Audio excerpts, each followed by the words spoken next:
तर त्या समाजानं ह्या वाटेवर आलं पाहिजे आणि आपली काळजी आपण घेतली पाहिजे. दरवेळेस दुसऱ्यासमोर हात पसरवायची ऐवजी आपला हक्क आपण मागितला पाहिजे, त्याचं भान आपल्याला पाहिजे. कलाकार त्याशिवाय मोठा होत नाही. किशोर कुमारचं ते उदाहरण आहे की ते कारमधून उतरायचं नाही, चहा का पान आलं का म्हटले तरच ते खाली उतरून गायला यायचे. आपले लोक कुठेही जातील, गावून जातील, पैसे दिले नाही दिले, स्वतःची गाडी करताना येतील जातील, तर स्वतःची पण इज्जत करायला पाहिजे आणि आपण आपल्या कलाकारांची पण इज्जत करायला पाहिजे. त्यामुळे तुम्ही खूप भारी आहात. आज मला इथे येऊन खूप ऊर्जा मिळाली आहे आणि मलाच खूप म्हणजे काय म्हणतो, कधी कधी असं ताट टाकण्याचं एक उपाय माझ्यासाठी होतो.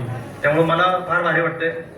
ही सगळी मंडळी, या सगळ्या मंडळींसोबत मला इथं बसता आलं, तुमच्यासोबत बसता आलं आणि कधीतरी असं हे संमेलन जेव्हा पुढच्या वेळेस करू आपण, तर मला वाटतं एक 2-3 दिवसांचं संमेलन करायला पाहिजे आणि प्रत्येक कलाकाराला नीट ऐकलं पाहिजे.